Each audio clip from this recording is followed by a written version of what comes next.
Alright, off we go. Meta Madness, the round robin. We actually have a really interesting game on our hands right now because these are the teams that find themselves currently at the bottom of the standing, and they are the two underdog teams, and we have 7 teams in total. 6 will make it to the playoffs. Now obviously it's pretty important also which kind of position do you get in the rankings so that you have a decent seed heading into the playoff bracket. But for both of these, this could be the match that decides who goes to the playoffs and who doesn't. Now, it's not going to decide it right away, but whoever takes more points here is going to have the upper hand, for sure. So, we have Team Catrat going up against DMW.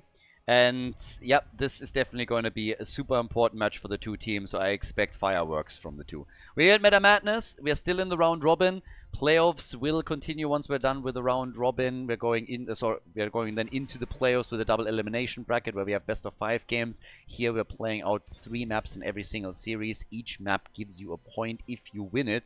And of course we have already pre-bans. As you can see down here, those are globally banned for the entire event. And additionally, as usual with Meta Madness, every single hero that gets played cannot be played again, which results in some pretty fancy combos as we're progressing through a series. In the whole event, we have 2,000 euros of prize money put up by myself for the entire thing here. And honestly, at this point, big shout out also to everybody that supports the stream and the channel on patreon.com. As I've said many times in the past, we've now hosted Heroes events over the last 7-10 years.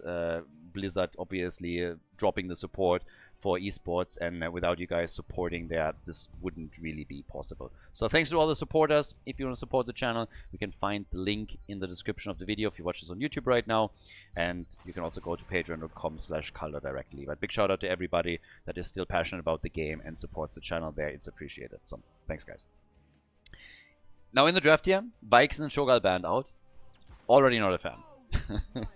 Already not a fan of those bans. Stitch is my F. Okay, take him or leave him, whatever. But why do you ban out all the fun here? I don't really think I can get behind this. We have Lucio as our first pick, but I would still expect that we eventually will see the teams come up with some interesting strategies. We've seen, for crying out loud, some actual real cool backdoor attempts from DMW on Blackheart's Bay. I could totally see something like this working against the blue team. So if they are willing to risk something, they could try it. Now, obviously, with Lucio taken as a first pick, it's not going to happen in game number 1. But there is still a chance that at some point we are getting some real cheesy drafts from the teams that they have prepared to simply knock an opponent down here. Full Overwatch. That's obviously a pretty strong strategy that has been played a lot in the past. Overwatch heroes are generally pretty overpowered, so that makes sense. Lucio and Tracer, and then we get Tyrael with it. The Dark Wolves Tyrael is actually quite strong, and it's a hero that got banned out a lot against him, because it's one of the main champs for him, one of the main heroes, and a huge comfort pick. So a target ban for a lot of teams, but here still left open, and so they lock him in immediately. With the final bans in game number 1, we're now getting Urel. So Urel is already out. With Dragonshire being the map, you could still play around with Falset if you wanted to. Another option is obviously also to try and lock in someone like Zagara, who has become more and more popular on Dragonshire, if you try and take some bot lane control as well. But when we're talking top lane, Urel, she can move between the lane and the shrine. Raxa oftentimes picked for similar reasons. You can leave Misha on the shrine and then control the lane with Raxa himself. As long as nobody from the opponent's team is trying to gank up on you, you typically win that lane, or win the objective on the lane, I should say. It's one of the biggest assets of Raxa. People always get a little bit salty when I talk about him winning the lane, because they're like, but it's about winning the objective. You can split yourself and win the objective because your opponent will have to make a choice whether they go for the objective or for the lane experience. And as Raxa, you have the chance to just win the objective outright unless your opponent keeps rotational plays up or your opponent is just much stronger on you on the lane itself. So Zagara, again, she was expected to be picked by one of the teams, and we get Sonya, so we know who's holding top lane for the blue team, which means that now DMW can react to it, and they also have their last 2 picks here. I think we're not gonna necessarily get something crazy in game 1. Would be surprised though if the entire series passes with nobody coming in with a bit of a curveball. Samuro and Falstad. So we get the birdie. There's our global presence. With Lucio also the fast rotations, and you have Samuro on the top lane having to deal with Sonya. For the blue team, we obviously still need a bit of extra damage. You can now either... I mean, you could technically play Zagara also as your own only range damage dealer, but it's much more likely with her possibly being, or probably being down at the bot lane, that we're going to get another range damage dealer for the team. So, again, we're all set up. Hugely important game match for both of these teams. We get Illidan, so it's already getting a bit spicy here. I like it. Ladies and gentlemen, we got Team Cat Red going up against DMW, and our first map is Dragonshire. Who's going to take the lead in game number 1? It's time to find out. Onigiri for Team Cat Red with Illidan. We got J-Hard on Muradin. Dreo Click is playing Malfurion. Irana on Zagara. And Drealink on Sonya. Over on the right side, Team Exodia. That's not quite right. Team Exodia changed a lot, apparently, since I've taken a look at them the last time. So yeah, it's Team DMW, obviously. The Dark Wolf on Tyrael. We have the Evil on Samuro. Theoden on Falstad, Sereni on Tracer, and Yoshiro on Lucio. And on level 1, we get this honorable discharge. It's been a hot minute since I've seen that. So, goes into the lightning build here with the birdie.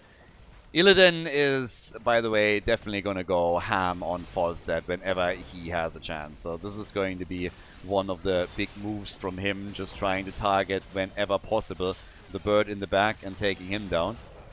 J-Hard, a bit low, but is able to jump out here. Zagara down at the bottom of the map, went for Corpse Feeders on level 1.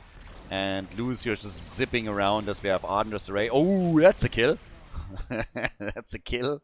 And a big of a ragdoll explosion there from Tracer. So, good job, DMW, with first blood in the game. Yeah. Also, trying to control the creep spread as best as they can. Limiting it whenever possible. We have now camps claimed quite quickly. And if they take that camp and push to the top, doesn't really seem like this one is going to be taken anytime soon. So this could really help them to try and take that top side wall out on the opponent's side. We'll see if on the macro level they can make that happen. But by now, the camp is claimed. We have Sonya on the lane. And there's going to be quite a bit of spin to win against Samuro, as the Siege Giants have been prioritized at the bot lane. Sereni with a really nice early game kill, but now they have to, of course, try and see if they can follow up on that accordingly. In the middle of the map, Illidan is already helping out here. There will be some global presence later after Hunt gets taken, always assuming, of course, that it is Hunt. But I haven't seen Metamorphosis in ages.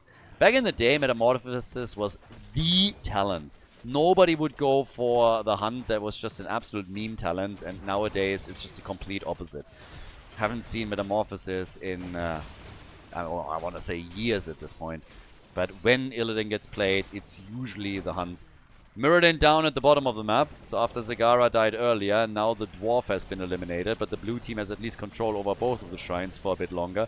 There's nobody that's threatening to take in the middle, but now the Dark Wolf is dropping a bit low. The same is true for Zagara, though, and she is gone. Zagara gone, and topside the wall has been eliminated. I talked about this earlier already as a potential option. That's exactly what we're seeing.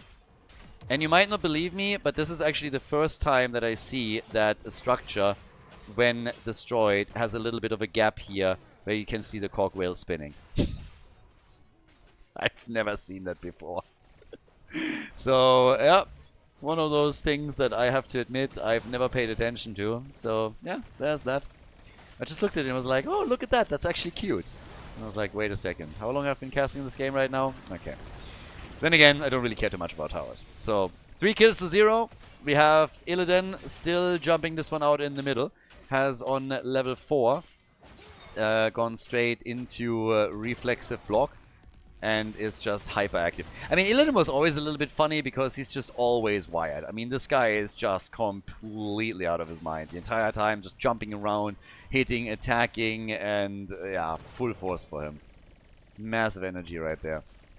But again, with this, we now have all the way up at the top. We got Drealink sitting tight here. The wall has now been completely destroyed, including the tower.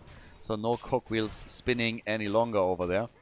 down at the bottom of the map. It's now a double control from the red team as they're trying to go for the Dragonite. And to make matters worse, there's also a potential cap that could be claimed. It's a 2v1 now.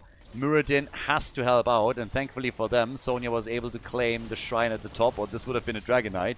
The root on the ground, and Theodine is jumping out, has 6 stacks on his level 1 now, and is following this up on level 7 with charged up, so gets a couple more strikes in and the extra range. So really working on the objective. Cooldown reduction is always nice whenever you get it. And in the middle, there was a chance to get a Dragonite, but not quite yet. Now, we are 5 minutes in, nearly 5 minutes, and we have 3 kills to 0. We have also still a slight advantage in experience for DMW, but honestly, nothing too crazy. So, yeah. Sereni here, still with the damage against Zagara, and Zagara is not having an easy game. I mean, Tracer tries to get the kill over and over again here. Zagara is the prime target, and you can really tell. Dragonite is taken, a little bit too late to reclaim the shrine at the bottom, so Falstad was able to take the objective, and now they can attempt to push this. Use the Dragon's Breath to take the wall out a little bit. Nice also positioning over on the right side, making sure, on the top side in this case, making sure that not both of the towers are able to get shots in.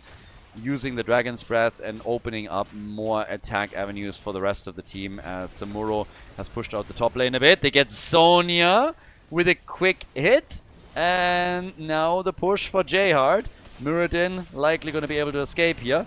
But he's super low, can't help with defense. Same is true for Illidan. So that ooh, that was nearly a kill on Malfurion. They should be able to get that fort, honestly. If they turned on that fort a bit earlier, I think they had a chance to grab it. Now Muradin is gone though, and they're still getting 4 damage done. Wow, that Inspire buff on the minions is just crushing. Again, that's 35% extra attack speed and movement speed whenever the Inspire buff is triggered. And now it's 5 kills to 0, and they have also, on top of that, level 10 abilities. So Judgment is ready, we're getting Blade Storm, and this is tough for Team Cat Red. They are having a tough time here.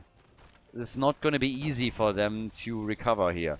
Well, I mean, again, a little bit torn still. It's obviously only 1 fort, but it's more so the gap in experience that we're talking about right now, which is really a bit of a setback and a problem. So we'll see what they can do. There's the Judgment on Zagara, and this is just part of the problem, that with all of that aggression that we're now seeing, they can just make play after play on this, and always aiming to get that extra damage in quickly and drop a few additional targets by teeing up a target with Tyrael, with his Judgment, flying with Falstad, get Tracer on the same one. There's obviously the counterplays now with Leap into Hunt. And they have on top of that also, I mean, they really went in on this, Twilight Dream, and they can follow with that on a Maw as well. So there's a lot of tools where they can start to get pretty aggressive. For example, Maw also comboed off with Leap is a potential for them. Haymaker, not quite sure if I like that pick. Worked out really well in the previous series, but I'm still not a fan of that talent. Very rarely does it work out properly. When it does, it's awesome, but it's one of those things that quite often just backfires massively on you. Either way, damage-wise, we have now 23,000 damage for Tracer. We got 25,000 for Zagara. 7 kills to 0. Just pretty much tells you all that you need to know here. The big problem is, of course, that the blue team hasn't gotten themselves a single kill yet. To be fair to them, Illidan in particular is a hero that scales very nicely into the late game and can, once that the map opens up a little bit, become a huge pain. There's not too many stuns on the side of TMW. There's some of DMW. There's some engaged stuns that you have, but not necessarily a whole lot that straight up deals with Illidan. So if this goes to a late game fight, Illidan could be the linchpin here. But there's Judgment to get the kill, and the Dragonite gets claimed to... Oh, the problem is really the gap that gets so quickly established here. Yeah, that's the tough one. Dragonite moving to the top, rest of the team is pushing at the bottom. Lucio is spasming out at the bottom of the map in that little corner of his. But now it's only Sonya that is fending the top, and that obviously means that the wall will fall. And the more structures you lose here, the better for the solo laner to begin with. But this is the second objective now for DMW. Falstad with Thunder Strikes, so more damage for him here too. Lucio goes down, alright. Malfurion able to get the Twilight Dream off. And that eliminates at least Hyperboy down here. Illidan is helping out with the Dragonite defense, and Falstad... well, he's gonna be fine. We had the evil move in, and Illidan was already kicked back out. But now we have level 13 talents on both sides.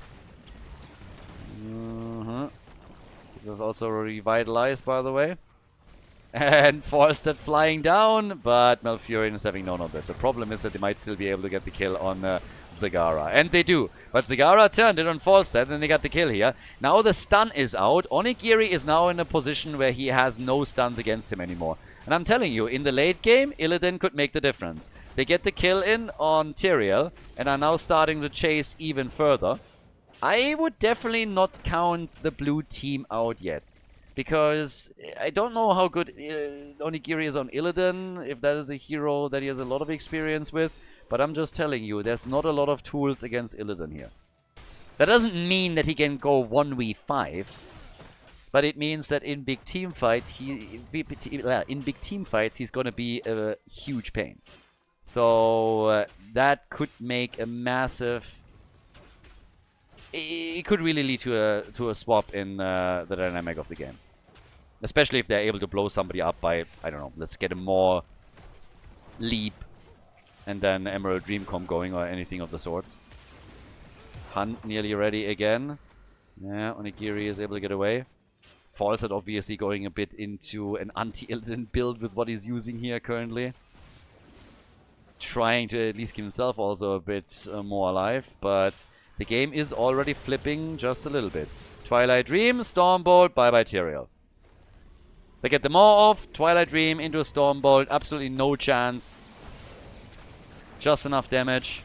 Zagara also by now with a Hydralisk Transfusion. Once she has a 16, she's also going to do much more damage here. It's already top damage for the team with 40,000.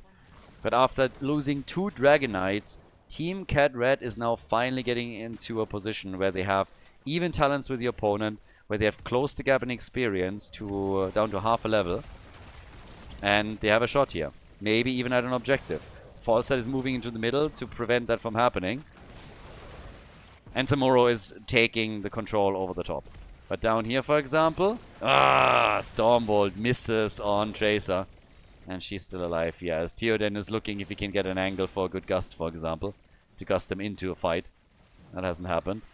Still the pressure from Dryerling at the top with Sonya and the camp. They can do work here. Illidan in range to go for the hunt if the fight turns that way. Tracer, the hunt and the recall. But Falstad gets killed and Illidan is again on the case. Then again, Sonya at the top loses to Samuro. Muradin jumping out, Illidan gets the heals. But yeah, they need a bit more. They can't just simply leave Illidan in there. He can't go up against 3 or 4, as we already established earlier. But yeah, he gets taken down by Tracer. And now Lucio gets dropped too. So when we're talking about the last couple of battles, they are a lot more even than what we saw previously. Doesn't mean that the blue team is dominating them, but at least every time that they lose a hero, it seems that they're getting a counter kill, or at least close to it. So now they go again for the Dark Wolf. And that's a playmaker kill. Muradin gets destroyed.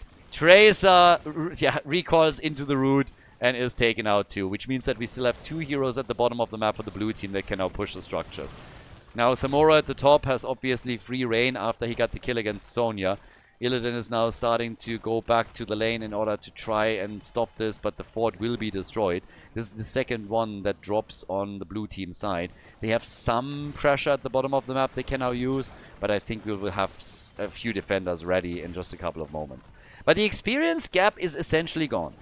It's not quite there yet, but it's basically gone. And the fort, they are retreating, but it's still taking enormous amounts of damage. I think they're just able to save it. As soon as Zagara gets any amount of time on this thing, though, it's gone. 60,000 damage for Zagara, talking about her. Top damage in the game, followed by Tracer on 58,000. Illidan taking some control over up at the top. And Lucio wants to claim it down at the bottom of the map. But okay, we got Sonya still spinning around. 0 deaths on Malfurion so far. Positioning from Draco Click has been on point. Illidan, yeah, he gets killed again. Illidan is down.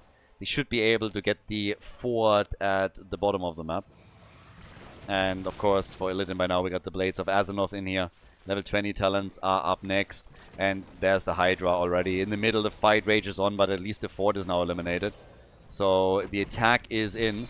We are going for, it seems, Tyrael again.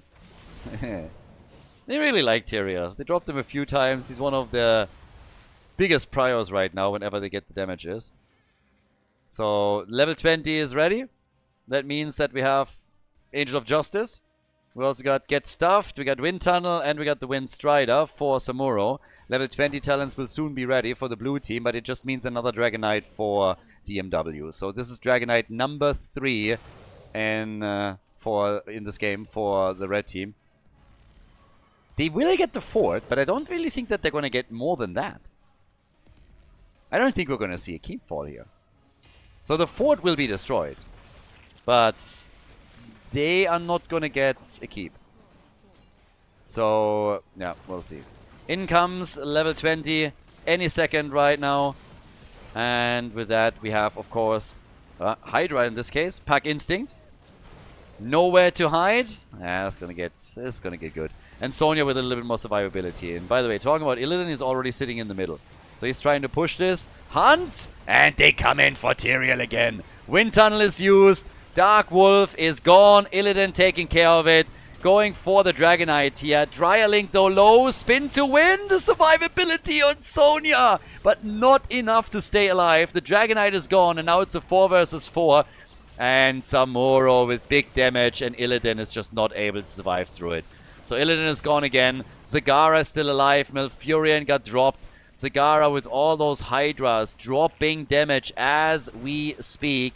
But it's just not enough. The red team, despite all the efforts of Team Cat Red, is still able to get massive damage done at the bottom structures. They haven't taken the keep out yet, and they might not even be able to, but they are always the ones that seem to get out ahead of these team fights. Even now that the dynamic has changed a bit, and the blue team has started to catch up, they are not quite able to break the spell here. They just can't. Yeah, it's just not enough. Zagara goes down, Muradin goes down, and now here's the shot to go for the keep after all. 5-man wipe. The entire team got destroyed. 18 kills, 2-9, and, well, there's the keep falling. And apparently they're going to try and go for the core. Yep, they're going to go for the core right here with Sonya back with Leap. Illidan back in a second as well. They get the gust out, alright, and the core is falling. The core is falling, it's falling quickly. Leap, potentially. Hunt into Leap. But they can't get the kill and the core is gone. DMW takes the win in the first map of the series here on Dragonshire. Nicely done. GG. We're going to head in game number 2 in a second. Guys, if you enjoy the content, if you like the coverage here, please subscribe to the channel and like the video. It really helps to spread the videos to people that were interested in Heroes of the Storm in the past and might rejoin the game. So spread the love a little bit, help to promote the games here, like and subscribe, and I hope that you enjoy the rest of the series. Game number 2, Battlefield of Eternity. Team Cat Red, it really started to look like they might just be able to break the spell and push through, but DMW was just a bit too strong, and despite the fact that the blue team started to look better in team fights, the red team overpowered them, took the victory, has the lead in the series now as we're going into our second map. The 10 heroes that were played on the previous map cannot be played again, so now we have effectively 23 heroes that are banned as we're heading into the draft itself. And yeah, game 1 was already pretty cool. I mean, we had Illidan immediately there, so it was already a lot of fun, but let's find out if we're going to get something else crazy here. For now, though, Maiev gets banned, Garrosh gets also banned out here. Pretty much bans that you would already expect. There's obviously quite some high priorities bans on this end, but I'm very curious what specifically the final picks are going to be. Especially with now on the previous map, for example, what was it? Cho'Gall banned out and then also Vikings banned out. Not saying that I expect a Vikings game here, but it seems that both of the teams at least have a hero pool and a couple of potential X-Factor picks that could be quite fun. Anubara gets banned, and for example Cho'Gall, you can play Cho'Gall here. If any of the teams think that they can play Cho'Gall in this circumstance, and why not? And Nubrak banned, you know, because of Cho'Gall. Yeah, 2-for-1 value out of a Cocoon. I think if Cho'Gall ends probably a little bit later. Get rid of a couple of those typical counters that you have against him, and you're going to be fine. Now, of course, when we're looking at Battlefield of Eternity, there's a couple of pretty big picks that are still up with damage output. Li Ming, they ban him, okay. So that solves that problem, I guess. You still have Greymane up, you have Li Ming up, for example. Li Ming instantly taken. The typical picks that you would see here after all of those pre-bans that we have down there in the list. Yeah. Jimmy, another one that we've seen played a lot. Interestingly enough, mostly with his stack on level 1 and not with Exterminator. But I would expect that if he is being picked here, that we're going to get Exterminator and more of a heavy focus onto the objective. But yeah, we'll see. So right now, with our first pick, we get Kharazim and Yrel. Alright, some Kharazim action from Shizen. Okay, let's go. So we get a Kharazim party here. Could be. I feel I remember that we already had them play Kharazim a couple of times and that they were hyper aggressive with him.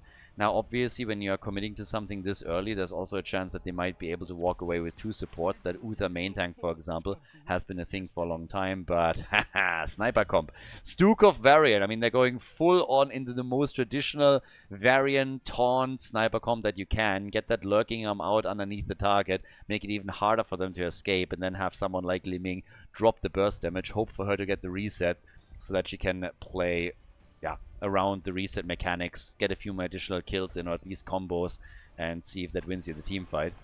Jimmy even banned, not something that we see too much, but since they are looking at single target generally to follow up on whoever variant taunts, yeah, that makes sense. So Jimmy, he gets banned out. Final ban now for map number 2. And let's see what DMW is getting rid of here. Still the chance that we're going to get a pretty wild draft on the blue team side, to tell you the truth. But they have to deal with the play on the other hand. They have to really deal with that sniper comp and get something that can ruin this as best as possible.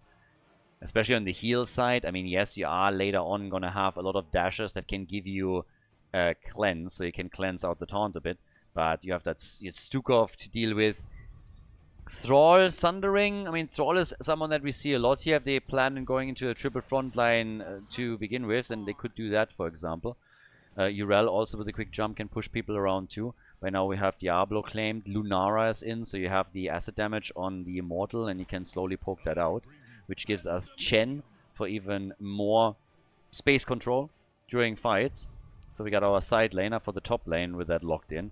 But a bit more burst damage would probably be good, and that's where Greymane obviously is a fantastic candidate. Not only because he has the damage against the Immortal, against the objective, but also whenever that taunt is in, you don't only rely on Li Ming for the damage, but you can come in with a bullet, for example, or just go for the throat and just really jump on the target. This is very much like the old school comp that was back then established in HGC, as the French team back then was actually the one trying to use that, and with success, until teams realized what was going on, started to draft against it. And yeah, talking about drafts, there's our Atanis pick now. So a bit more Immortal damage, as Battlefield of Eternity is our second map. Ladies and gentlemen, the Red Cats going up against the DMW. The Red Cats on the left side in blue. Onigiri with Artanis for the blue team. I mean, they hope to break the spell here. The track record of Artanis so far, not really all that great, but maybe they can change it. Dreo click on Yrel. We're getting J Hard on Diablo, Urana on Lunara, and Shizen on Kharazim. With this, we have on the right side with the lead in this series, DMW with the Dark Wolf on Varian. We got the Evil on Stukov with a low blow. Yoshiro on Greymane, Theoden is playing Chen, and Sereni is playing Li Ming. A 2-3 split initially, as amateur opponent is taken for Artanis to get the added damage in on the objective. So they got a couple now. They have, first of all, the damage through Lunara, then amateur opponent, and Kharazim will try and punch it out as well, I'd say. But we'll see. Bit of a aggression also at the top lane already, as both of the teams are now following this up with a 2-3 split. Down at the bottom of the map, bit of a low blow action already. I honestly don't really expect that too much is going on here with the 2-3 split. It would surprise me if there would be a lot of kills. I mean, if somebody goes too aggressive, then potentially. It's also not that common that we have Karazim as the solo support these days. This is game number 2. There's plenty of supports up right now that they did not opt for. So they are totally okay playing it out the way that it is with Karazim. He has of course that Mega Cleanse then later when you have 3 charges on your dash. But it could be a bit of a problem for them to really save targets. The one thing that I could absolutely see, because I believe... Oh, nice. They get actually the body blocks in on Varian, get the kill. Urel and Artanis killed at the top, though. So that means that it's basically a 2-for-1 trade. But as I was about to say, given what we're seeing here, I wouldn't really be shocked to see Palm. If I'm not completely wrong, then they might have played Palm already once. But I think from their point of view, the whole problem is going to be to keep the taunt target alive. And if you drop a good Palm with Karazim, it's not really a great cooldown trade for you, but you can keep the target in play and then go for the fight. Artan is kind of redeeming himself here with a quick swap. Now, I'm not going to call viable. He's not going to get my stamp of approval just yet, after he just died a second ago, but at least, you know, he makes up for it by coming in and doing some work here, so I suppose that counts. So with that, we now have level 4 on both sides, and this is where the entire taunt combo, of course, starts to come online. We're getting Aegis of Light and also Earth Ally in this case. Dark Wolf, not really with a taunt yet. They only have Liming down here. If Greymane finishes that camp off and then joins the fight at the bottom of the map, there's a chance that they are trying to jump in on it and help out here, but we'll see. By now, here comes... okay. No taunt just yet. Minions are slowly gone, but I think they're waiting for Greymane. He takes the camp. It's a little bit too early, honestly. This is the one thing that I oftentimes don't really like all that much. They're taking it very, very quickly, but it will be on lane. Actually, this one arrives quite nicely in time. Artanis with his level 1 is instantly starting to do the damage on the Immortal itself. It's 2 kills to 2. And of course we have the same happening down at the bottom of the map as the red team is trying to win the race. But with the help of Lunara and Artanis, seems like at least initially the blue team is getting a bit of a lead. Greymane obviously is no joke there either. So yeah, they can still win that race if they commit with the entire team here, and they're already about to. So let's see who takes it. My money is on the blue team, but it shouldn't really be a big one. Greymane, can he win it for them? And the answer is no. 666, the last few remaining hit points on the Immortal. It is... Oh, so my bad. The red team actually took it. Apologies. The red team actually won it. I actually looked at it and even called out the hit points, but for some reason in my head it got still stuck that the blue team was able to win the first one. So, yeah, with the help of Greymane, they're claiming it. Pretty evil shield number here too, but that obviously disappears with an auto attack or two. As we have level 7 kicking in, soon TM. There's the kill potentially, and Diablo, and Jayhard is able to get away. Good for him. That looked dicey. But now we have Varian with Victory Rush. They follow up on Stukov with the growing infestation. And, oh, there's the hit. The auto attack at the end of the day is what finishes off Lunara. Diablo is also gone, and all of a sudden it's 4 kills to 2. They are not really going for too much fort damage here, but they want more kills. And you know what? Urel is gone, and with more minions in range of the fort, that means that they can go with the entire team for this, and that is the first structure eliminated. So a big victory for DMW early on in this game. Chen at the top, able to destroy the wall. The Mega Sword from Artanis! Onigiri, not bad. Unfortunately, nobody to follow up on it. But at least it looked good. So, yeah, some styler points that he gets for himself here. With level 7, we have him on the final cut. And we are Holy Avenger. Actually, it's kind of ironic that we have a talent and it's even taken for Artanis, which is called the final cut. Because usually Artanis is the hero that doesn't make the cut at all. I agree, it was a bit sad, but somebody had to go for it. And you can't unhear it now. So this is something that's going to haunt you for the rest of the day. Okay, so 5 kills to 2. Top lane push, 1 level ahead, and if they can get to a quick level 10, that would be... I mean, if they can get the fort right now before the Immortal even spawns, that would be amazing for them. But even if they don't, just getting an early level 10 would help them so much for the next objective here. Not losing heroes is the first step to that end goal, but yeah, Greymane is gone, so he is dropped, and this actually brings the team back a little bit.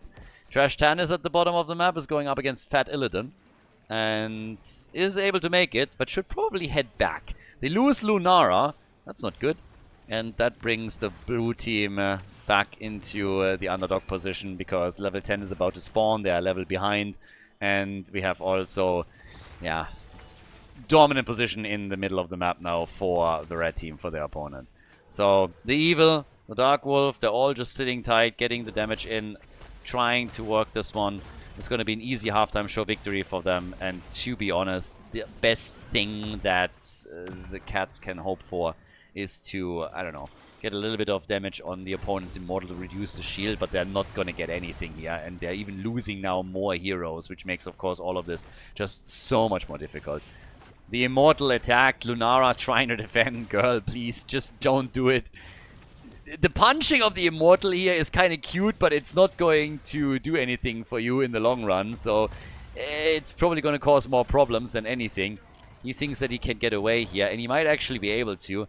The taunt is going to come out in a moment, though, and that is Karazim dropped. So, yeah, was it really worth it? Nope. Definitely not. So, that was a massive, massive blunder from them. And it doesn't help them at all. So, huge problems for them here. All the way up at the top, they now have to try and defend a fort, which cannot be defended. The Immortal has essentially a full shield and will make it through it 100%. And the only question is, how much more follow-up damage can be done afterwards? That is all that matters there at the end of the day. How much follow-up damage are we going to get right now? The fort is gone as expected. That's the second one that now falls. And besides, we have at least the quest completed for Diablo, so he will be back if he drops here. They have their own level 10 abilities. Palm, by the way, is taken, as I already expected. But in comes the play for Diablo. After the Lightning Breath is through, Palm gets triggered, and Jihad will most likely still die. The Panda jumps in, blocks the path. He will be back, but part of the wall at the top has now also been destroyed. They're trying to go for the gate itself. But they're actually not overstaying here too much. The swap dodged. Good for them. Yeah, and they're trying to go for the next target here, as we still have, yeah, Karazim maybe a little bit too over-eager trying to chase him down. So Diablo gets targeted again, and this time if he falls, he's not going to come back. They get a kill on Li Ming, though, and Diablo is actually making it out of the fight. So good for Dibbles. He's able to escape. The Panda still has his Keck, I might add. So, yeah, we still have a Keck opportunity for the Panda. And down at the bottom of the map, Diablo just dealing with minion waves. They obviously still have to also make sure that they're starting to catch up in experience a little bit. This is still one of the problems that they're experiencing right now. Try and get the XP lead back. Or at least, you know, get this back a little bit. Bridge it, get the talents. Damage-wise, we are looking at 27,000 damage now for Li Ming, and we have 17,000 for Lunara. With 9 kills to 4 at this point. There's still a big gap in experience, and the experience lead obviously not only established because of the hero XP, so that gap makes a huge chunk of it, but we have also the mercenary experience and the passive plus structural XP that really adds up. The saving grace for the blue team throughout all of this was honestly the minion experience. If they wouldn't have established a lead there, then this would be such a disastrous game for them already, where it might be even impossible to recover at all. But now they still have a shot. It's an Immortal on the map, and we're going to have level 13 talents for both of the teams. So this is an even playing field now when it comes to team fights. Halftime show victory goes again to the red team, with Greymane in particular. They're just able to chunk this down like crazy. So the blue team wants to fight. They want to fight, they want to make this happen. Already the ult from Artan is in as well, so that's one cooldown burned, as Chen at least had to commit to the Keck. And yeah, there is still that camp at the top lane that could cause a problem for the Cats. But there's the punching. Yeah, they're trying to make a move for Urel. They're really committed to that attack now. They're trying to get this one. But Shen can jump in if he really wants to. Atanus is also a little bit far out there. And Urel is low, so is Lunara.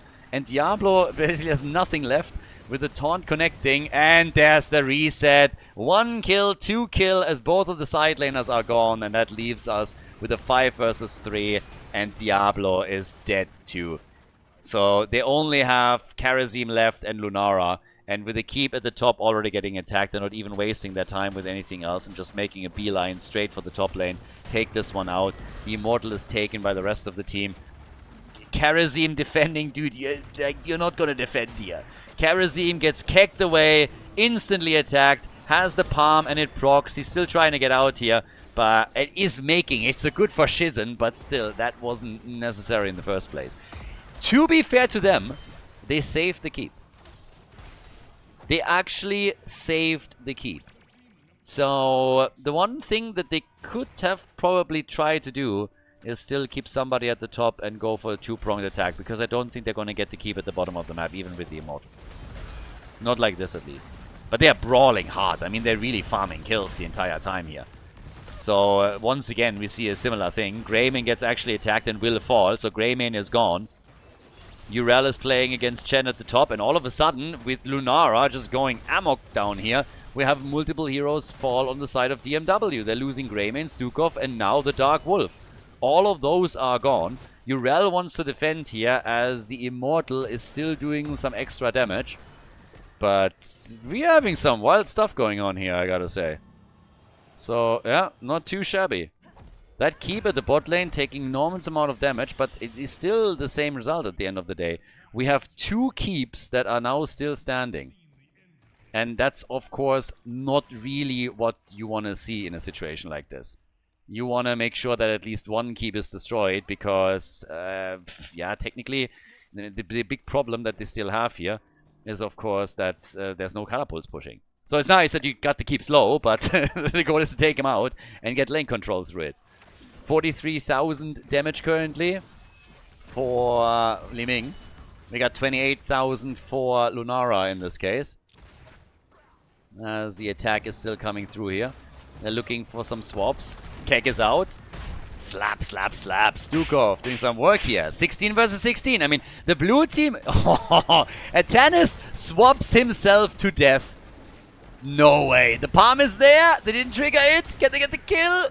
They might not be able. He's still alive. Nice reaction from Karazim. Saving the day. And Chen is now gone. Greymane might fall too. Guys, they might actually turn this game. Urel gets murdered, but still, this is not necessarily over yet. Lunara is also gone. Greymane gets killed. J-Hard falls too. It's an absolute bloodbath.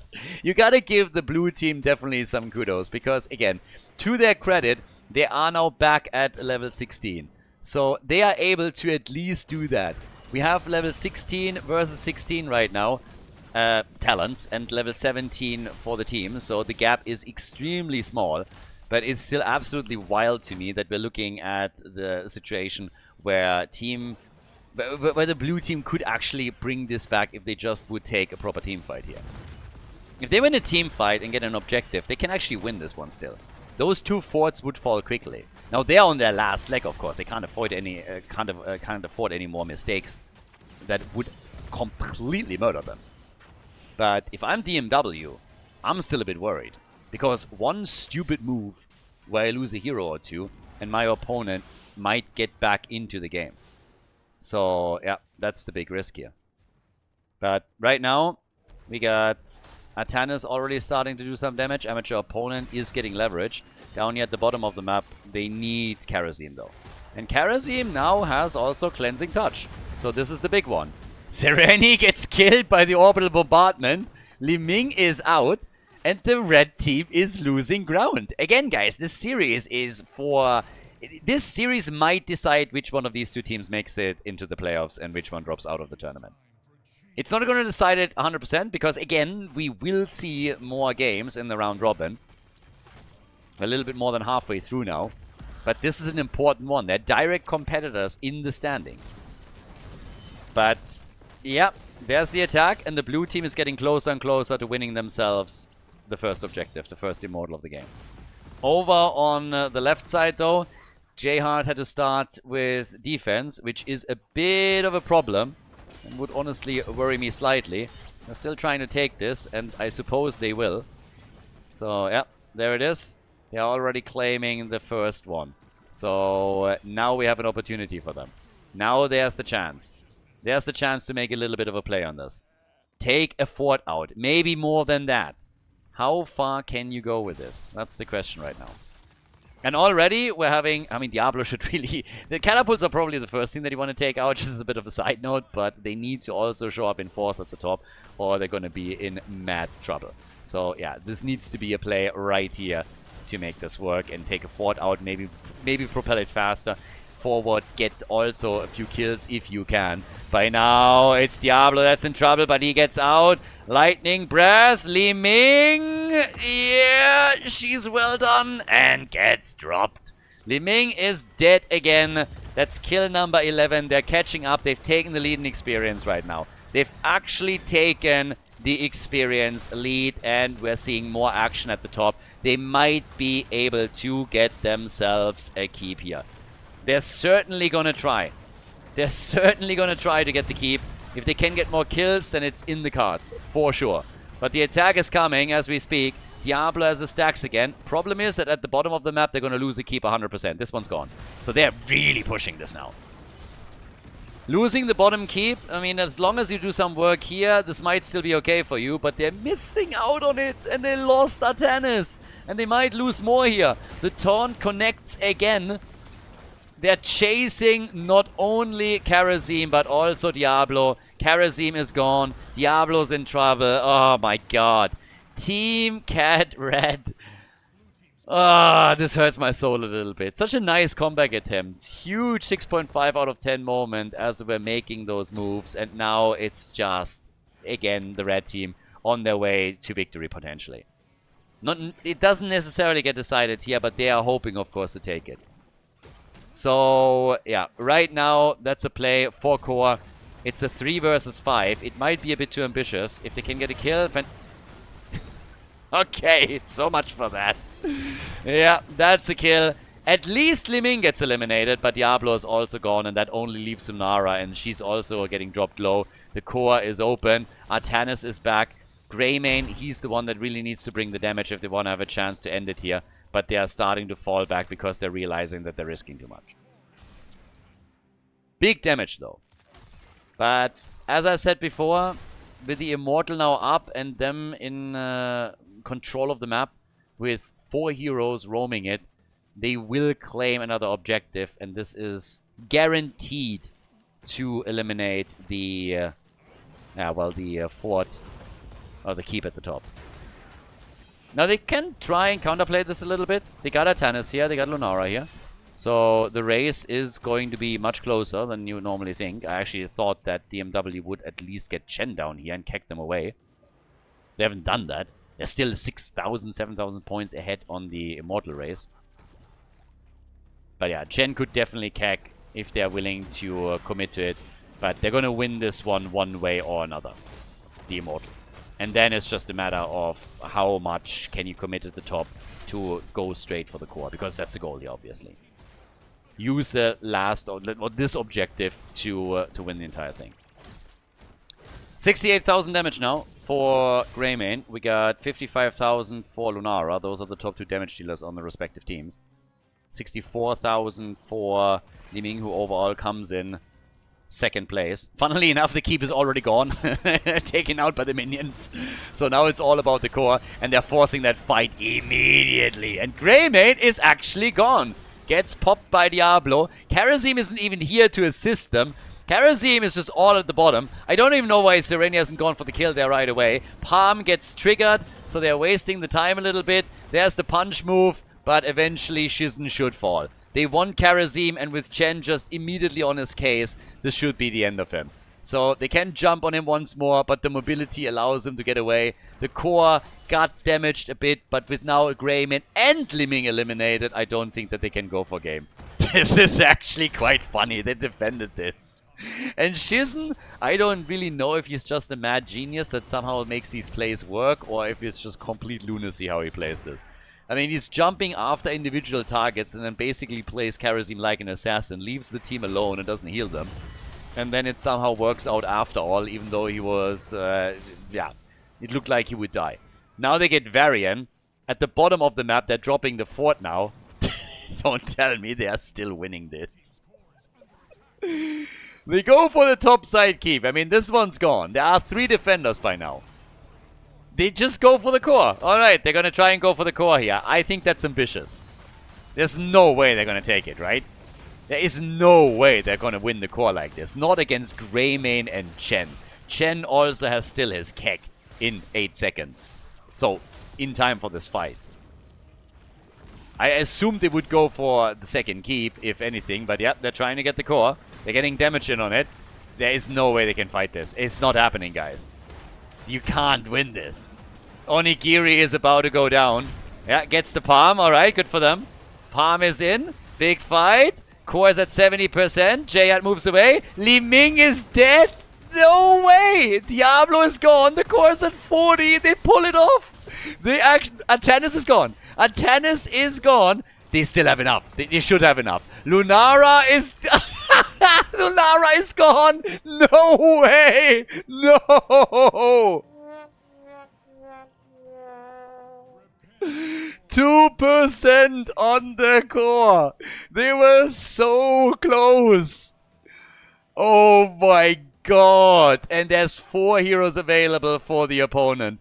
They're crossing the map. Diablo's trying to breath it. That's not happening. That is not happening. Chen just has to keg. Keg it, baby. Yep. Kegs him out. Even it... Yep. Oh, I feel so bad for them. I feel so bad for them here. So, yeah, it backfires. They weren't able to make it happen. This just hurts.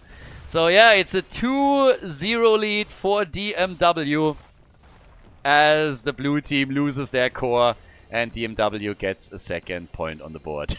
GG. Coming up next, we have game number 3 for you guys. Before we go, a big shout out to everybody that is supporting the channel on patreon.com/Khaldor. Really appreciate the support, guys. Thank you very, very much. If you want to support the channel, if you want to support our efforts to keep the Heroes of the Storm esports scene live with all of the events and tournaments that we're hosting, then please consider to check out patreon.com/Khaldor and support the channel there. It's the best way to support all of the things that we're currently doing for the scene and plan to do in the future. With that being said, enjoy the next game of the series. A little bit of a heartbreaking end in game number 2. DMW takes the victory, but sad for Team Cat Red. That was an important one for them, and a point on the board would have gone a long way. Not finishing the core off with 2 percentage points left, that is just brutal. Now we're going to game number 3, so still a chance to get 1 point onto the board. By now we have 20 heroes unavailable because they were played. And of course, those 13 down here are also off the board. We get Garrosh as our first ban. I would assume that still Cho'Gall is being banned out here. They were pretty adamant about banning him essentially every single game so far. So I don't see why Infernal Shrines should be any different because, well, Cho'Gall is definitely going to be... I think the if you would play Cho'Gall anywhere now in game 3, I think he becomes a huge option. But either way, I think it's gonna be interesting to see what kind of draft we're gonna get from the 2 teams, because by now you have essentially 33 heroes removed as the draft starts, and another 6 get banned out, so you reduce the hit point, the hero pool by nearly 50%, and that gives way to all kinds of shenanigans. When we're talking about picks though, Tychus is still up. We have Alexstrasza, Stitches, so a lot of the heroes that you would normally see, well, not normally see on Infernal Shrines, but that, given the circumstances being a lot of heroes eliminated, they would make a lot of sense here. Now, the first thing is that we have Mephisto banned out, so he's already done for, at least for now. And yeah, the final ban. So far, they banned Cho'Gall over and over again. If you're really afraid of your opponent picking Cho'Gall, then this would be the moment to get rid of him. That said, DMW obviously has first pick, so that means they have, a single pick. So maybe they're just turning them on them and pick him for themselves. They ban Anubarak. I think there's a chance that the blue team is just now going to pick him for themselves. I think that's definitely an option. They've banned him so far the entire time. And if you ban Anubarak, if Cho'Gall gets cocooned, you're getting the Walmart special. 2 to the price of 1. So that's why Leoric gets taken as the immediate first pick, so you have at least a drain against him. Is it happening? It's happening. I think it's happening. It's not happening.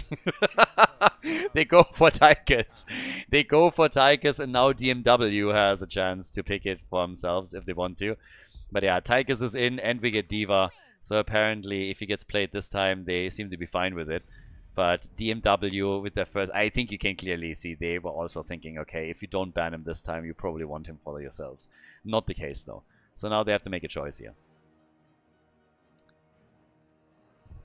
Yeah, they're going to run that timer down. Leo as their first pick. And now the 2-3. Yes! There it is! Double trouble, baby! Okay, here we go. They go for the double trouble. Cho'Gall is taken. They have Tychus against him, so are we going to see the bigger they are? Probably. In the rhythm, always nice if you can get the stacks. They want Odin, of course, also for the shrine fights. But now the question, what are they going to pick in order to deal with this? What is still available? Greymane is out. There's not really that much that could really fire this off here. We have a ban on Alexstrasza. I mean, even if you just go Morales, you are going to see success. Or, well, good heals. Alexstrasza is also up. They might pick Alexstrasza for themselves. Don't go for the double transformation, similar to what we've seen in the past from... I was about to say, like, they could have picked Alexstrasza for themselves so that we have the double transformation with Dragon Queen and Odin. They ban Alexstrasza out, but you could still go for Morales if you're DMW. You could go for Whitemane, as she's still available to my knowledge. Stitches gets banned. Yeah, no Gorge against Cho'Gall either. Here comes Malthael for last rites, and the pick on Whitemane. Okay. That leaves us with DMW. Still plenty around. Ana is still up. Morales is up. Isn't Rega still available? Nah. No, he must have been played. There's no way they're banning Alexstrasza on Rega. Okay, Rega has been played. So, too many games today. Lots of games today, so, yeah. But we get Cassia, and we get Oriel. Yeah, she would have been another one, obviously, that you want to get rid of when you're playing Cho'Gall. It's kind of the standard, by the way. But, yeah, so Cassia, Cho'Gall, Oriel, this is looking good. This is looking pretty decent for DMW, so let's go. Final pick, J-Heart. We still need a main tank for them. They currently don't have one. They're playing D.Va Malthael, but we need somebody else to deal with that problem over there. And yeah, it's getting a bit thinned out here. Mal'Ganis is the pick, and well, we're going to the final map. Infernal Shrines, everybody. So it's Cho'Gall time. Let's go. Prepare for trouble and make it double. And well, the blue team is preparing. They're preparing with Onigiri on Malthael, Shizen on Whitemane, Dreoclick on D.Va. We got Mal'Ganis played by J-Heart and Irana on Tychus. Over on the right side of the map, though, this is where trouble's brewing right now. We have the Dark Wolf on Leoric with Austin's Renewal, the Evil on Gal, Sereni on Cassia, Theoden on Cho, and Yoshiro is playing Oriel. They played it before, they're playing it again. Tio Evil. And we have also auto attack style now for Tychus. So on level 1, straight into press the advantage. Starting to get himself a bit of a range lead on this. As Cho'Gall is getting instantly targeted in the middle. Not really with a huge success or anything just yet, but wasn't really to be expected. Oriel obviously already floating around over here and trying to do her thing. Cho'Gall as the hope generator for her. And for the blue team, this is the last chance to get a point here. Let's be honest, if the blue team loses this one too, they are very likely not going to make it into the playoffs. So they'll try, but a point would be important. If you lose 0-3 against a direct competitor, then you are very, very likely gonna be out. Unless you really step it up against some other opponents or they drop the ball playing against you. So if they get the point here, they're still in a position where they might have a shot.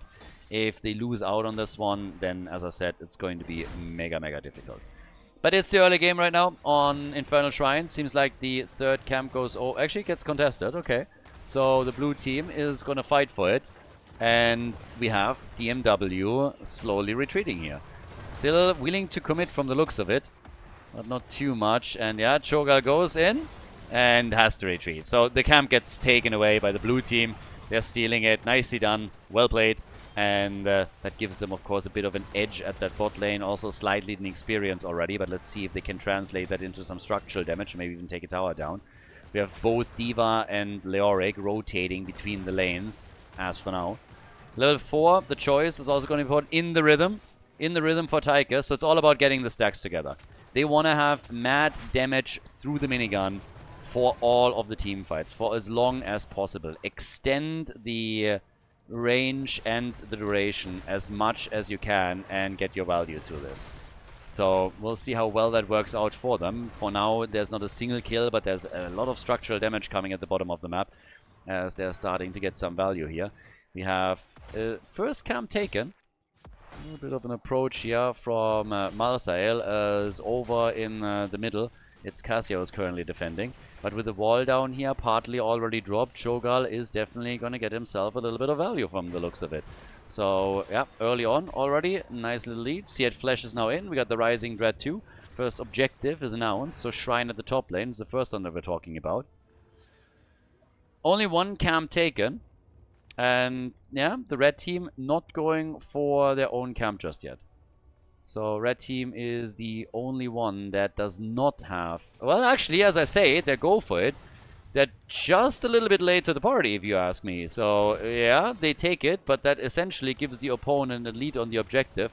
To be fair, it doesn't look like the blue team, or sorry, the red team is necessarily mega interested in the objective in the first place, because they have everyone just rotating throughout the lanes in an attempt to get some value there, with Cho'Gall pushing for the middle. Now we have them slowly starting to go towards the top after all. And yeah, personally a little bit curious to see how this one plays out for them. Level 7 talents are in, that gives us the emphatic link. They're not really making a play for the shrine, but honestly, if they're not planning to do that, then I would have expected them to push more aggressively for the lanes. This is what Cho'Gall essentially is doing with the rotation between the bot and the mid lane. And now the rest of the team is slowly starting to join up on this too. But yeah, I expected them to be a little bit more aggressive on all of that, because the objective is now claimed. They never made a proper move for this one. So they never went in hard on the Punisher, but they also didn't get a lot of value from that Cho'Gall rotation between the lanes. So that's another problem that they had. Well, for now, we're still getting the value at the top for the blue team. So they're getting a kill. Cassia's gone. Team Cat Red. They are the ones that desperately need a win here. And Tychus is getting stacks. They have a level 7 talent now, also the Combat Tactician. So another edge to them. And they are taking the fort at the top. So even with the first objective alone, they are able to take an objective out. Well, objective out in the sense that they are taking one of the structures here. So yeah, good for them. Down at the bottom of the map, with a bit of a lead established, Onigiri is also controlling the lane still.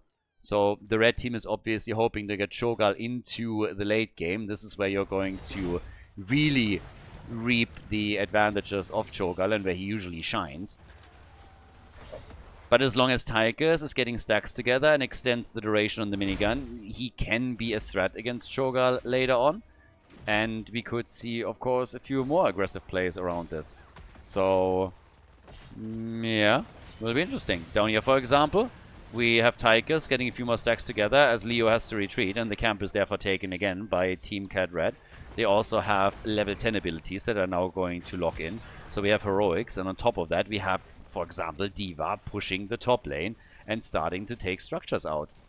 So, yeah. Drill! Even Drill not even coming to Odin, even with the Shrine fights. They're just going all in on the auto attacks and they don't want to swap over into Odin and lose out on minigun for him. So they're going Drill instead. Obviously, health swap for Mal'Ganis. I mean, that one was a given. But now they're isolating Cassia, Sereni, last rights, and that's a stack for Malthael. First stack for him.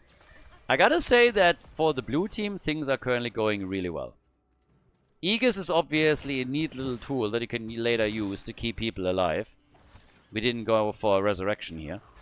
But given the fact that Tychus is stacking nicely, that we have last rights now also slowly getting a bit of cooldown reduction, thanks to the stacks on the ult.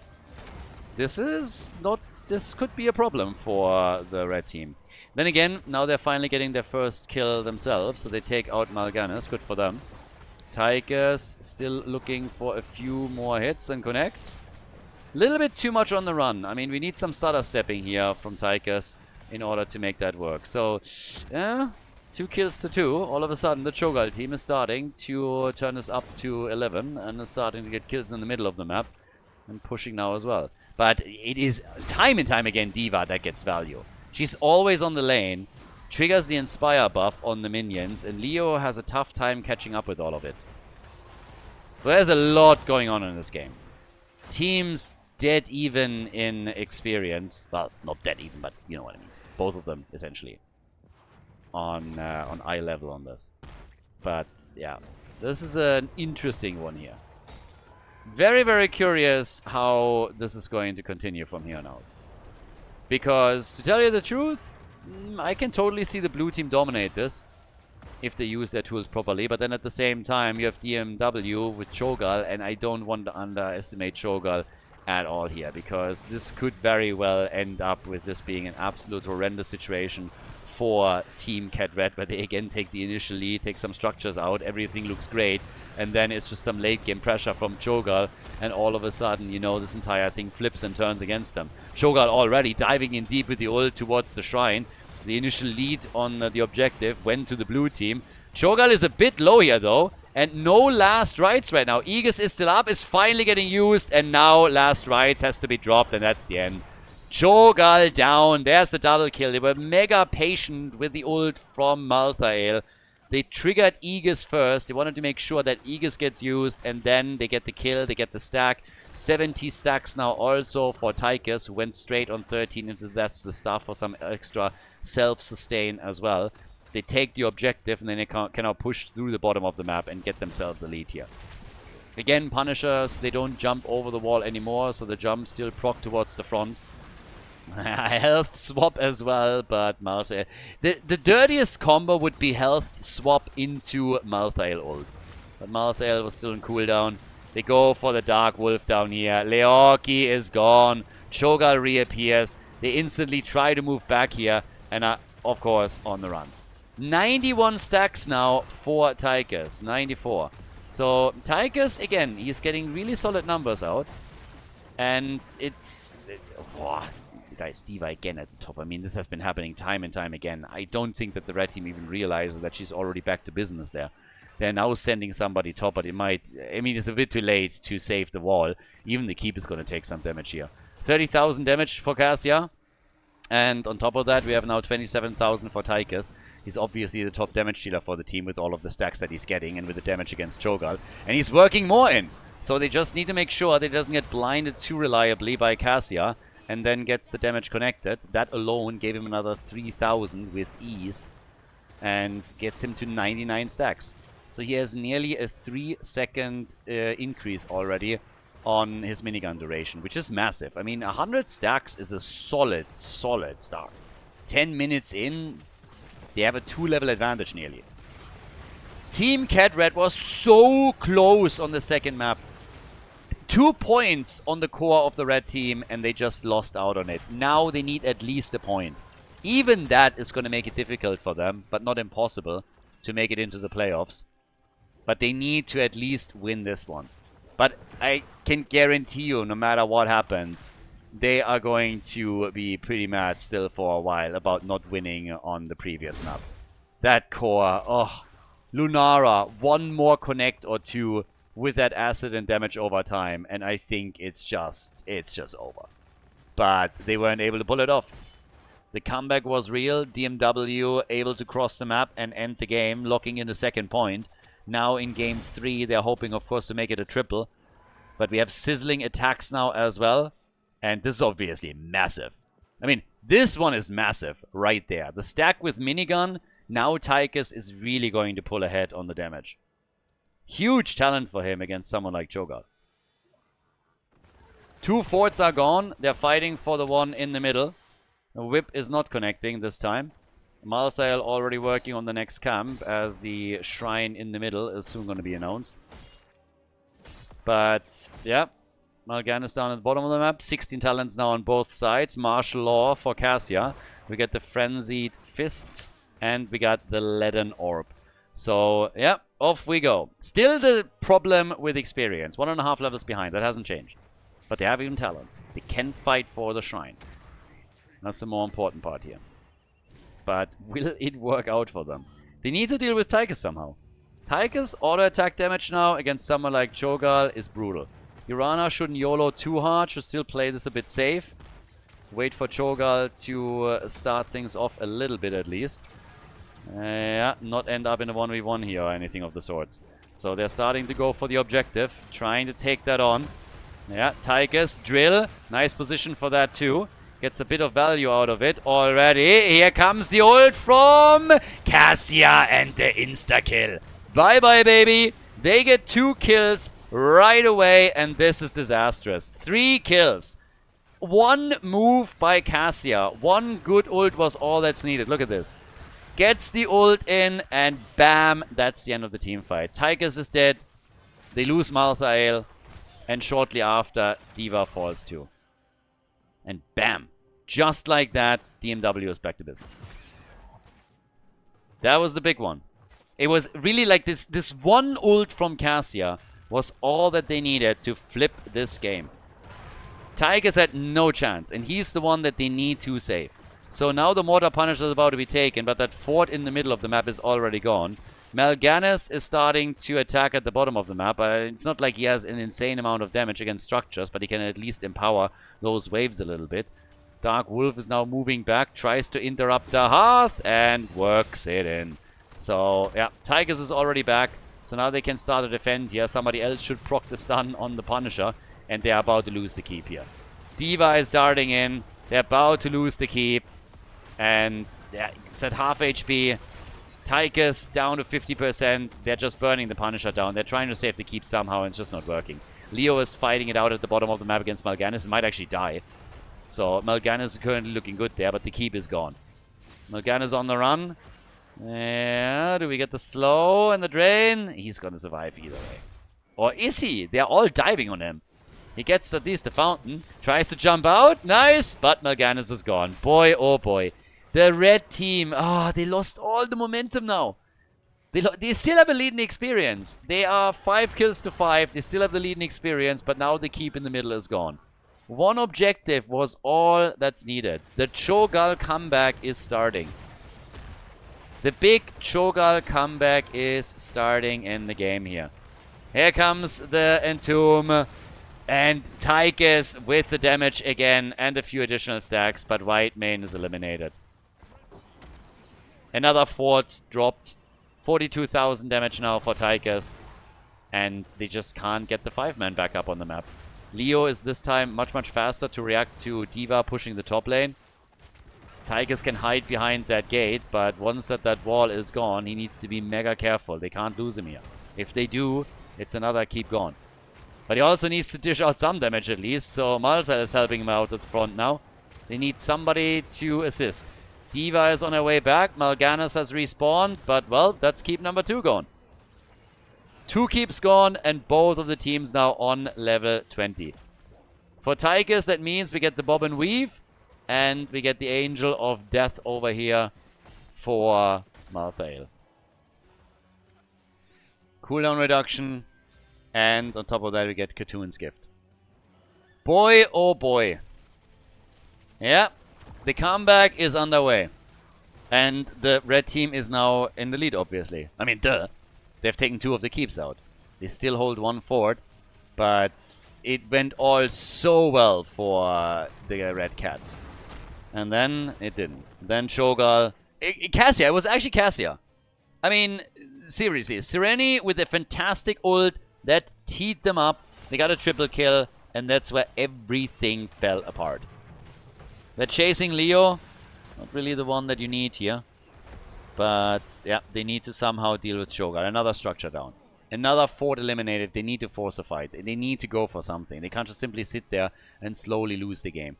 We are now 16 minutes in. The more the game progresses, the more damage those catapults do, the harder they scale, the more pressure there will be whenever we're talking about future objectives. So eventually they just need to make a stand. Top left. Camp is about to be claimed. And now it's the objective down here at the bottom. This one you have to fight for. 46,000 damage against 56,000 damage. The 2 top damage dealers. Oriel has never died. Oriel has not died yet. So here they come. Instantly, Mal'Ganis getting dropped a bit low. And yeah, could go for the swap later. Drill not in place just yet. We'll soon add that, I suppose. And it's all about the positioning of Tychus currently. They have Cho'Gall low. Cho'Gall is really low. And Malthael is dead. They try to get the counter kill here, are not able to drop her. Now Tychus at the front gets some damage in, tries to retreat, and the Unstoppable safe for now. They kill Cassia, but Tychus is also eliminated. They focus on the Dark Wolf. They might actually get a kill here. The Drill has done serious damage, but it's Mal'Ganis that falls, and it seems like the team is just falling apart here. The blue team was claiming the lead on the objective, but now it's 9 kills, 2-6. We have catapults in the middle pressuring for the core, and Leo is going to take it for DMW. They want the 3-0, and they're getting closer and closer to that potential victory here. So the move through the bottom of the map right now, trying to take the glory and make a massive step towards the playoffs. 164 stacks for Tychus, but it just doesn't matter. He has nearly top damage in the game right now. But they are desperately attempting to somehow defend this, and I just don't see it happening. The Punisher isn't even here yet, and the core is already losing its shield. Malthael is back. They lose Whitemane. Aegis is out, and the Punisher is dropping the core. DMW, they made the comeback happen. Cho'Gall with the victory here. The comeback is happening. A 3-0 win for DMW. A huge step towards them reaching the playoffs. And well played. The Cats, they got close, but it is the red team that claims victory. GG, well played, nicely done.